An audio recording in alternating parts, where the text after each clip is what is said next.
India and the European Union are close to finalizing a landmark free trade agreement as EU leaders Ursula von der Leyen and Antonio Costa are in the country for summit-level talks with Prime Minister Narendra Modi on January 27.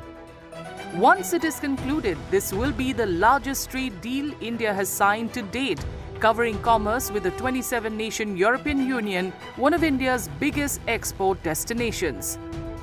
Experts say the agreement is expected to deliver significant economic gains for both India and the EU.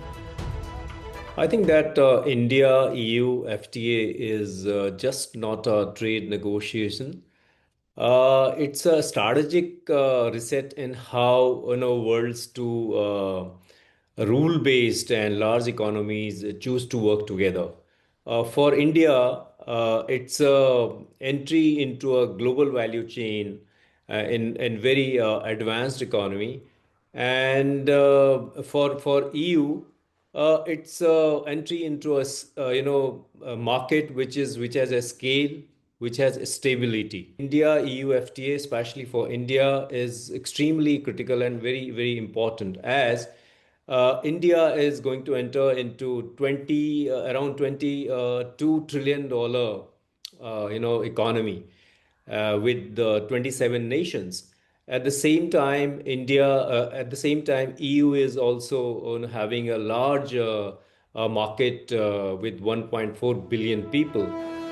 According to exporters, the FTA is set to boost key sectors including textiles and apparel, pharmaceuticals, chemicals, engineering goods, gems and jewelry, leather, petroleum products, and iron and steel. With EU tariffs expected to be phased out, industry estimates suggest India's exports to Europe could double over the next 3 years, enhancing competitiveness and market access. There are sectors like textile and apparels, gems and jewelries, which would like to have a trade deal, be it with the US or the EU. These are the traditional export-oriented, labor-intensive sectors.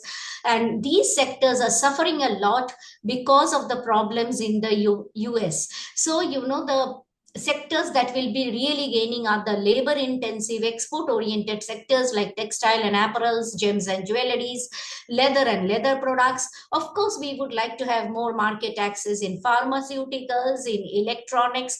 That depends upon the depth of the deal.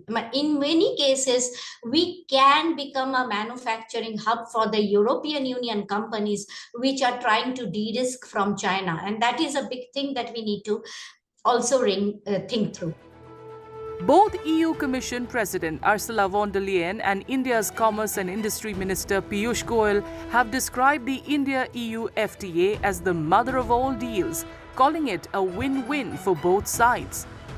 The agreement is expected to help Indian exporters diversify markets amid high US tariffs, cut dependence on any single trading partner, and integrate Indian companies into European value chains through a stable and predictable trade framework.